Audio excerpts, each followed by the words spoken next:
Hello guys, welcome to my YouTube channel. Myself Ragini.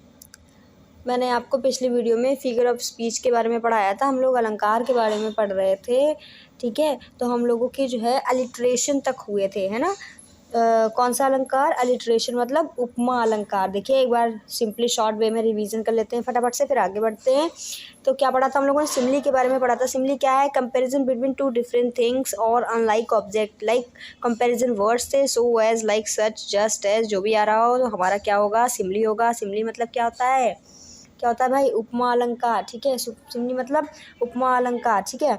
तो फिर क्या, जैसे I wandered lonely as a cloud, मेरी तुलना किससे हो गई है? बादल से हो गई है। एज ए क्लाउड, एज आ गया तो क्या हो गया? नॉर्मल वे में सिमली हो गया। मेटाफर क्या होता है? रूपक अलंकार, इम्प्लाइड सिमली होता है। सिमली जैसा पर सिमली जैसा भी नहीं, है ना।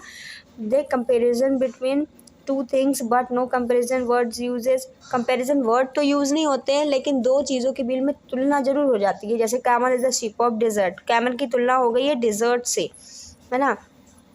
Camel is the ship of desert, camel की तुलना डिज़र्ट से हो गई है, मतलब रेगिस्तान का जहाज, उससे तुलना कर दी गई। लेकिन कंपैरिजन जो तुलनात्मक वर्ड तो यूज़ नहीं हुए, लेकिन फिर भी तुलना हो गई।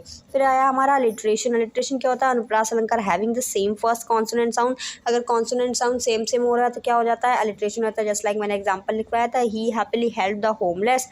तो क्या है? ही, एच कैप, एच मिल गया, happily, H, help, H, homeless, H, है ना। Same consonant word repeat telecast हो रहा है इसमें, ठीक है। तो रिपीटेड वर्ड है, सॉरी रिपीटेड लेटर है, तो हमारा क्या हो जाएगा? अलिट्रेशन हो जाएगा, ठीक है। आप चलिए हम आगे बढ़ते हैं। अब क्या था हमारा?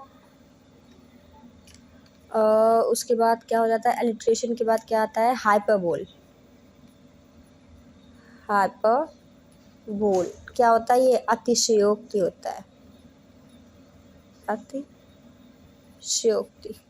हाइपरबोल, अतिशयोक्ति। क्या चाहता है इसमें?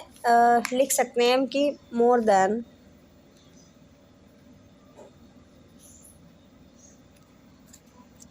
Required, more than required, shown, greater और लेस देन रियली आर। इसका मतलब क्या हुआ भाई? कि मोर देन रिक्वायर्ड, बढ़ा चढ़ा के वर्णन, है ना। मांगा गया उससे भी ज़्यादा, मतलब हम लोग जो चाहते हैं या सोचते हैं उससे भी ज़्यादा।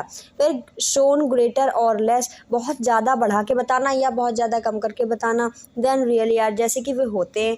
लाइक एग्जाम्पल क्या है? देख लेते हैं। The reverse of blood flowed in the battle, है ना। कहते खून की नदियां बह गई युद्ध में, खून की नदियां। अब रियल में खून की नदियां बही होंगी क्या? खून की नदियां रियल में बही होंगी क्या? नहीं बही होंगी, है ना। खून की नदियां बह गई, जैसे reverse of blood flowed in the battle. तो जो है जब बढ़ा चढ़ा के वर्णन कर दिया गया कि भाई खून की नदियां, बहुत बढ़ा चढ़ा के वर्णन कर दिया गया, तो क्या हो जाता है? हाइपरबोल। हाइपरबोल में क्या होता है? बढ़ा चढ़ा कर वर्णन किया जाता है, वर्णन करना, ओके। बढ़ा चढ़ाकर वर्णन करना, ओके। नेक्स्ट हमारा क्या है? पर्सोनिफिकेशन देख लेते हैं भाई। पर्सोनिफिकेशन भी होता है एक हमारा figure of speech.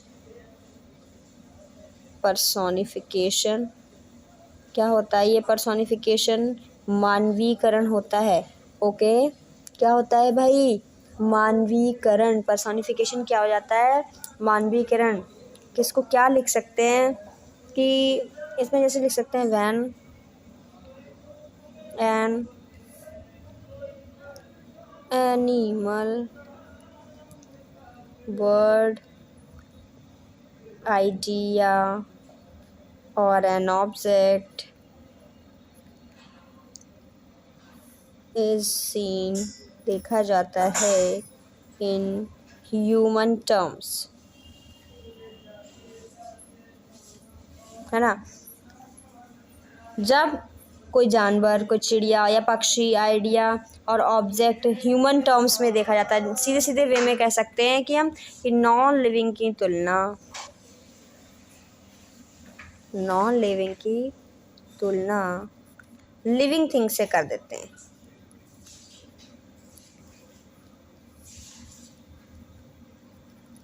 Non living की तुलना लिविंग थिंग से, जैसे एग्जाम्पल, लव इज ब्लाइंड, है ना।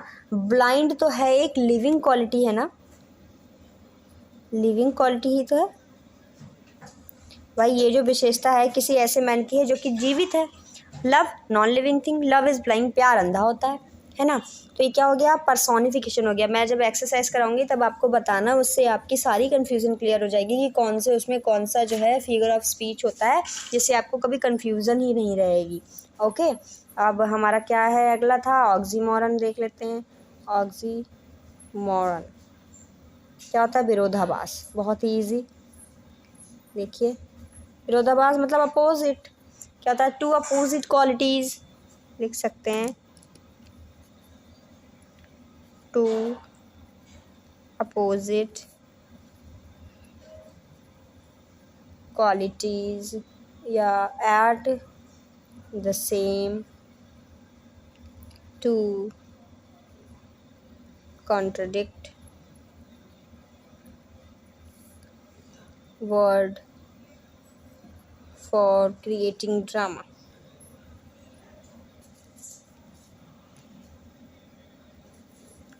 है ना, दो अपोजिट क्वालिटी आ जाती हैं इसमें, ठीक है, दोनों अपोजिट आ जाती हैं एकदम। जस्ट ऑक्सीमोरन मतलब विरोधाभास हो जाता है। एग्जाम्पल के थ्रू आपका बहुत ज़्यादा क्लियर होगा। ये हमने एक डेफिनेशन के तौर पे बताई है। क्या आएगा, दिस इज़, और ज़्यादातर इसमें एग्जाम्पल ही पूछे जाते हैं और उसको बताना होता है कि क्या है इसमें। ओपन सीक्रेट, है ना भाई, ओपन भी है और सीक्रेट भी है। सीक्रेट तो छुपा होता है ना।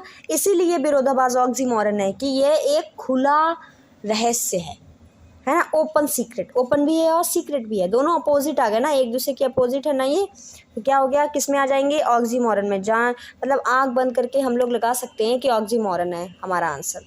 ओके, एक आता है अपॉस्ट्रोफी।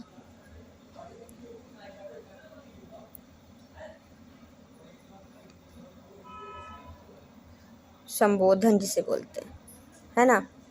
क्या है इसमें, क्या होता है, डेड और लाइफलेस थिंग्स एज और लिविंग बीइंग। लिविंग बीइंग के जैसे जो हैं डेड या लाइफलेस जो थिंग हैं वो यूज़ होती हैं, जैसे 3 ओ डेथ वेयर इज़ क्या होता है, दे स्टिंग। ये शेक्सपियर का डायलॉग है, ठीक है, ठीक है। स्टिंग मीन्स होता है डंक, सॉरी डेथ लाइफलेस ऑब्जेक्ट है, ठीक है, और लिविंग बीइंग से तुलना कर दी गई। नेक्स्ट है हमारा और आखिरी है हमारा ओनोमोटोपोइया, ठीक है। क्या होता है, ध्वनि सूचक। ओके, क्या होता है, ध्वनि सूचक होता है। इसमें क्या होता है भाई, द साउंड सजेस्ट, आवाज़ के द्वारा ही इसमें मालूम चल जाता है द सेंस। नॉर्मल डेफिनेशन क्या है, the sound suggest the sense. इसमें आवाज़ से ही पता चल जाता है कि अगर आवाज़ का जिक्र हो रहा है इसमें तो समझ जाना है कि हमें भाई ध्वनि सूचक यानी कि ओनोमोटोपोइया हमारा आंसर है। और आपके एग्जाम में आंसर मतलब एग्जाम्पल ही पूछ जाता है जिसमें आपको सेलेक्ट करना होता है which is the right option. या पूछा जाता है कि सिमली की परिभाषा दीजिए, है ना, फिर एग्जाम्पल बताइए। बीज आर बजिंग, देखिए द स्नेक आर हिजिंग, है ना, वॉइस है ना उसकी, एंड बीज आर बजिंग, दोनों की वॉइसें हैं, ठीक है। स्नेक की वॉइस है हिजिंग, बीज की वॉइस है बजिंग, ठीक है। दोनों की वॉइसेस आ रही हैं, तो वॉइसेस आ रही हैं, जब भी वॉइस आएंगी किसी भी सेंटेंस में क्या हो जाएगा, ध्वनि सूचक यानी कि ओनोमोटोपोइया। और मैं अगली वीडियो में आपको एक्सरसाइज भी करा दूंगी, लगभग 20 सेंटेंस होंगे, इसमें आपका रिवीजन हो जाएगा। Okay, thank you for watching.